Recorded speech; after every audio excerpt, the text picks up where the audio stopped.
Hi everybody, it's Gypsy. Before we get started, I have a few announcements.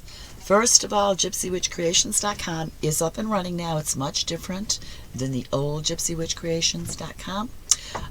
Naturally, there is a gallery for my art. There are pages for my art where you can see them, see the prices, and I tell you how to purchase if you would like to purchase anything. And then I have a blog on this one, which I'm having a lot of fun with. We talk about interesting topics: spirituality, spiritual growth, ascension of the planet.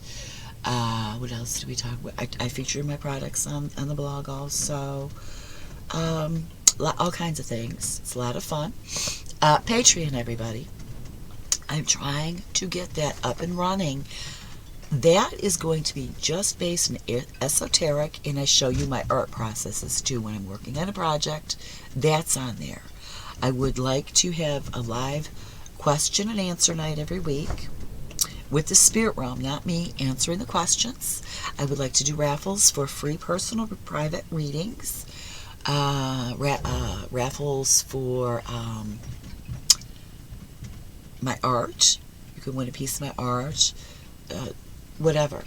I am thinking about designing a piece of merchandise that when you sign up to become a patron, if you're a patron for 3 consistent months, you will receive, I don't know, whatever I decide, a mug, magnet, something with my art on it, my logo maybe. I haven't decided yet, but I am thinking about that. So please become a patron. I have a lot of things I want to put on there, but I need more people to be patrons in order to have all this fun.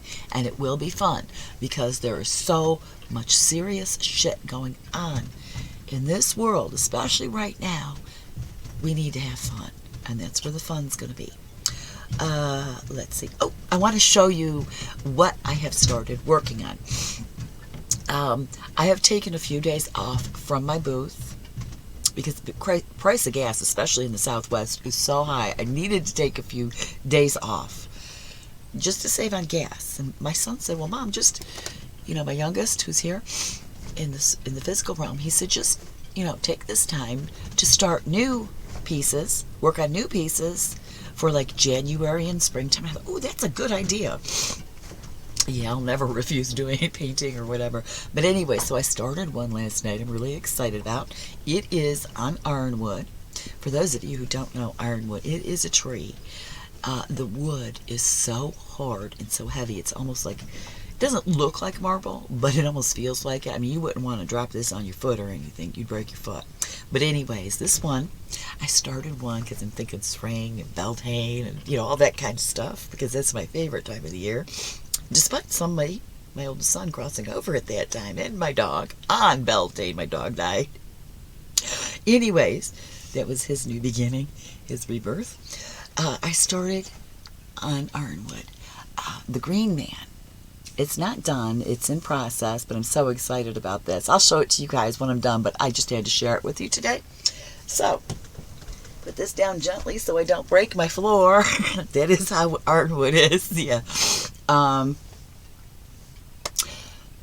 This is more of a food for thought video, and this is the way I perceive things, because this control that the powers that be have been pulling the wool over our eyes for, well, at least it's more than 2,000 years, because that's what Jesus was preaching about, the same thing I'm preaching about, believe it or not. The control tactics of the powers that be back then. So it's basically the same thing. So it's been going on much longer. How long? I don't know. But I have often thought about this, and I believe it to be true. One of their tactics was and is to destroy the family unit. Now I know in my neck of the woods and the planet, there is one people group who think they have a monopoly on the family unit and having a good family. No, you're not the only ones. It's across, and I am not of that religion. Okay? But I believe in the family union. I believe in raising your own children, having family values, stuff like that. And I am not. Well, I'm going to say I'm not a Christian, okay?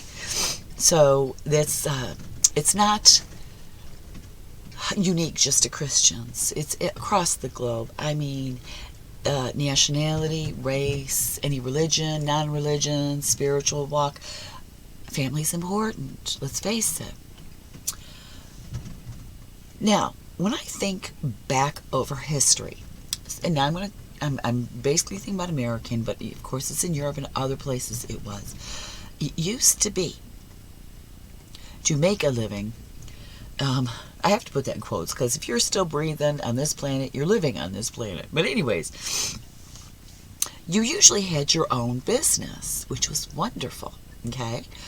And a lot of times, most of the time, or I'd say you had a farm, you had the whole family on the farm working together, living together, laughing together, crying together, everything together, learning together. You had a store. See, la tienda. You had a store. The family lived, well, like in an apartment above the store, behind the store, on the same property. The family remained together. Nobody was forced to send their kids to school, even when schools started. Right. Okay, I'm not going to go there. I was going to say, unless you were Native American, they came and took your kids and put them into school to Americanize them. Anglo them, let's say. Yeah, that's a whole other topic. Right. Anyways, they did. They did that to the Native Americans, and then they started doing it to, well, the white children, the African American children, all of us. You know, if you live here, they're going to come take your kids. Right. Now, that's the way I view it. So, eventually, you have, what was it, like the Industrial Revolution. People started, living right on top of each other's in cities and then suburbs. There wasn't room for all this, and then you had zoning laws, so no, you can't run a business on your property. It's only your house. And it eventually ended up where very few family-owned small businesses, very few, to the point people were going to work for others. Now, to work for others, you had to leave your house. Now, this started first with the father. First, we are going to separate fathers from their families. Okay? So there were no farms, no businesses where you could, very rare, to work where you live so that you could stay with your family. So first they took the fathers away. They come home for a few hours at night, go to sleep. Oh, hell, I remember my dad working 2 jobs. I barely knew the man. Who is that? So no. Anyways, laughing. It is the truth, Dad. Yeah. 2 jobs just to make ends meet. That's ridiculous. Anyways, I think it's more important for the children to have their father with them than their father out earning money. Now, again, I'm going to remind everyone, when the Creator created this planet, this is not what it had in mind, but hey, if that's what we want, the Creator's going to allow us to do it. Great, stand back and watch. It's what it's doing. It's observing us. Okay, I created this over here, but why'd you ruin it? That was our Garden of Eden, everybody. The Creator put everything we needed to live here, to survive, and more, because it's so beautiful when you get out in nature. You're like, wow, I didn't know I was missing this. Right, Mom, that's a good way of putting Michelle. So anyways, yeah, this is the Buchheit-Schill show again. Anyways, that's how that started. It used to be so easy to have your own family-run business on your property. And of course, the powers that be, the governments, will use every excuse in the book. I'm not talking about those excuses, and it is what they are. And everybody knows I'm a huge, and it's not just because I have my own small business, a huge proponent of bringing back small businesses. And I always do my best to give them my business. There's a big difference. There is nothing. And when I lived in my, in my small town, I'd go into the small businesses. They knew who I was. They knew what I wanted before I went in there. I used to go to this one quilt shop. Her name was Marty, the woman who owned it. I'd walk in. Oh, hi, Michelle. I have just got into fabric I think you'll love for your ties. She knew I made ties for my business back then. Stuff like that. The quality is better. The customer service is much better. And you are supporting, you're helping that family support themselves on an individual basis. So it started with taking the fathers away. The fathers had to leave the house, leave their families. They're gone for hours on end every day. No father should be separated from his family. That never, ever should have been a thing. Okay, so then you also have where school was instituted.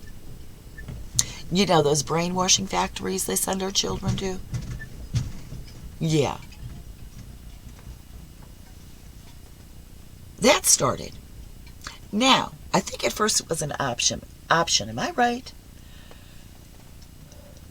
Yeah, great grandma talked about that. Right. Hold on.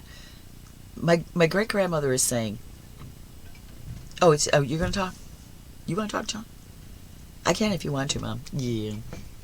Okay, anyways, my great grandmother said one time, this is Michelle talking, one time, they had never dreamed of a time when she was a child that parents would be forced by law to send their children to school. And I remember, like, I've seen movies and stuff, where they'd make fun of the parents who didn't want to send their kids to school and said they didn't get into any of that book learning. That book learning don't wash with us. I think those people had it going on. They knew what was going to happen. They knew what they were. You can't, first of all, you don't have the right to separate a family and say what goes with somebody else's child. As long as that child is a minor, I won't tell a story here in a minute, the parents make the decision. Now, I'm going to share this. It is a bit off topic, but when John was in high school, my oldest, who was in the physical realm, yeah, he died. Yeah. Hold on, I need a drink. We had a landline back then. For those of you who don't know what that is, those are the old phones that were actually plugged into a wall, right? No, whatever the hell, no cell service, right? Army recruiters from the government. Whoops! Spirit got too close to the camera again, and you're turning me into black and white. Yeah. Oh, there we go. Thank you. Anyways, they would call for John. I usually answered the phone. He was less of a talker than I was, so he wasn't going to answer the phone. Thank God. Anyways, these recruiters would ask for my son. I tell them, no, you're not going to talk to my son. Well, ma'am, I have to talk to him. He has to answer the question. I said, well, he is not even an adult yet. He's not 18. Seems to me our children are adults when it suits you, and children when it suits you. I said, I am his mother and I am his legal guardian, and you will not be speaking to him. They stopped calling me because they knew I was right. You will not speak to my son on this subject. Once he turned 18, then I was okay, well, it's your decision. And the answer would have been no. Right. We don't like violence in our family. Right. I don't know what that cat's up to, but that was a scary noise. Anyways, this is what I'm talking about. If your children are still under your care, it's your decision. Always has been, always should be. Don't let they're pulling the wool over your eye.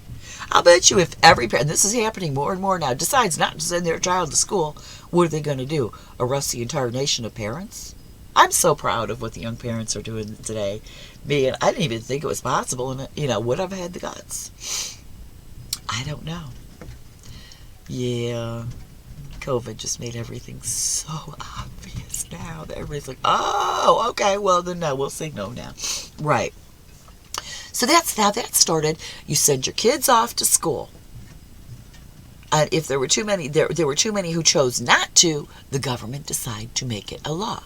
Now they have your kids all day long, well, for 5 days out of the week, which is the majority of the week. And you know how those weekends are, everybody. You have to catch up on things around the house, etc. Do this. Oh, and there's always homework. When is family time? They don't care about family time. So there they go. They have your children most of the day. Well, 90% of the time, and they are brainwashing your children. Teaching them things that are not morally in your family. I can't think of the word I want to use. They're stealing our children from us. Then you have the feminist movement. Now, I was young when this was going on. I remember my dad saying, well, equality is a good thing. Right. We're not talking about physical equality, because I'm sorry, I can't go to that one. I know I'm not as strong as a man because I'm a woman, and I admit that. Here, in capability, I am. Every woman is. We all have different abilities, talents. So in one area, we're not going to be equal, but we will surpass that person in a different area. That's how we are all equal. Right. So anyways, right. And a woman should have the rights, same right to a job and the same equal pay to a job as a man, provided she is just as skilled. The problem came in with, all right, this movement's going on when I'm young, when I'm a child and a teenager. Oh, great. But it changed our economy so much to the advantage of the powers that be, because, guess what? The economy's so bad, both parents have to work. Now we've got both mom and dad away from the children. We have the entire family separated. And I really think this is all by design. By the time I had my first child, John Patrick here, who's in the spirit realm, that I might remind you all. You can tell I'm a grieving mom, right? Anyways, in 1987, in the 80s, if you were a woman, I'm not going to bring men into this because that would have been even worse. If you were a woman who wanted to stay home and raise your children and take care of your house, and God forbid you still had a husband and you wanted to, be a wife, the old-fashioned type of wife, you were scum. I wanted to stay home with my son. I wanted to be I didn't become a mom to send him off to daycare and school and me to work, so we rarely saw each other. That was not the reason I became a mother. Now, it's different for everybody. There are some families, it's okay. It's an individual choice, and it always should be. But when choices are taken away, we have a problem. My choice was taken away. I wanted to be home with my boys. But I could not. Because the previous generation, or the generation I'm on the cusp of, I'm born the last year of the baby boomers, so I'm a baby boomer, so I wasn't doing what the older baby boomers were doing. So this feminist movement I was not participating in because I was a child. I get to become a mother, and I realized that these people who I looked up to when I was a child robbed me of being a mother. Now, I agree with, like I just said, their goal. What I never agree with is don't take it away from everybody. Some people still want to stay home with their children. I was one of them. But anyways, so the powers that be, whoops, spirit got to goes to the camera again. This is all to the advantage of the powers that be. It was and still is their goal to destroy the family unit. And it does not matter what your family unit looks like these days. And that is fine. That's great. But a family unit is your family. You are in charge of it. You guys make the decision. No matter what your family looks like. But no, we have them at the top of the pyramid. Controlling our families. Controlling us. Telling us what to do, what to think, when to go to work, when not to go to work. When to be with our children, telling us we aren't capable of teaching our children critical thinking when it is them who's taking critical thinking away. Projection, projection, projection. Yeah, so that is, what else was I going to say about that? The destruction of the family was by design. Now, small businesses are coming back. People, the internet has given that opportunity for both parents to stay home if they choose. If they choose. So that option is there. And what I am hearing is these days it's okay for a young father to stay home and take care of his children. I'm gonna, yay! Right, I miss my father. I hardly got to know him when I was a child. That's sad. If the father wants to go to work, great, but spend time with your family too. If they don't, they can stay home. They can work at home or be home and take care of their kids. His wife or husband, whatever, can go out and work.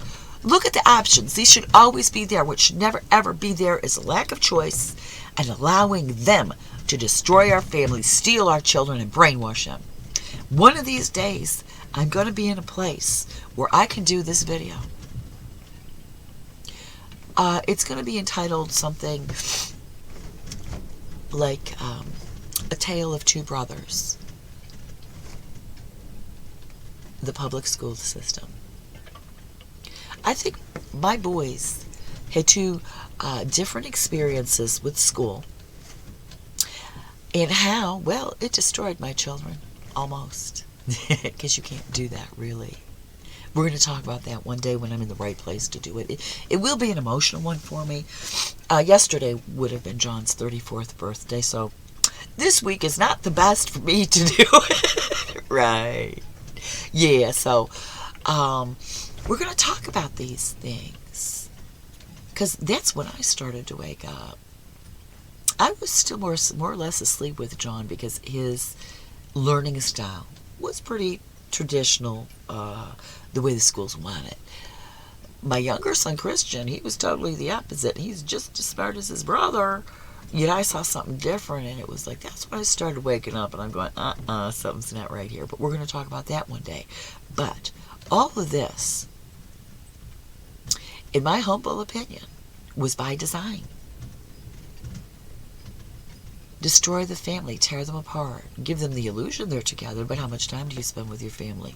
You might try to teach them your family morals, your family tradition, but then they go off to school, and it's taken away from them.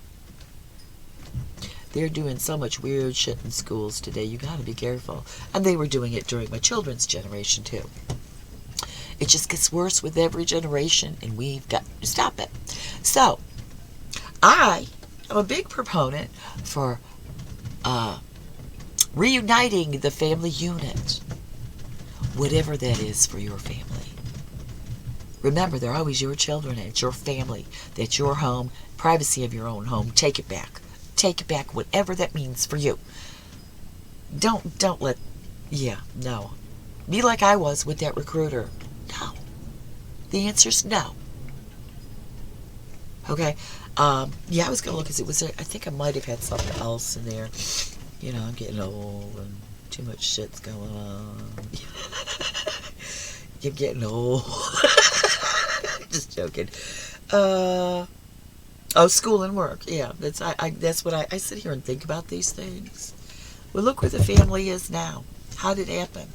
And I think back over history, because I love history. There was a time when families stayed together. Why can't we anymore? Because things have changed. I'm calling bullshit. That's a poor excuse to constantly say, well, that's just the way things are and you have to accept it. Bullshit! No, you don't. Just accepting it, laying down and dying is how we got where we are today, and all this shit is going on. And if we don't stop it, if we continue to say that's just the way it is, it's just going to keep getting worse. Pretty soon there really isn't going to be a family at all. You won't be thinking at all. You won't be you at all. Inside you will be, but you're going to be even more depressed than you are now. Because you have to conform so much just to merely survive. We got to change that. That's what the ascension on this planet is about. Being aware of what's truly going on and changing it. Spirit got too close to the camera again. We should want freedom. Particularly the freedom to be ourselves. That's first and foremost. To be your true self. We're going to do a video on that too. I have all kinds of ideas. But anyways, I'm going to leave you with that. Just food for thought. Blessed be, and make it a joyful one.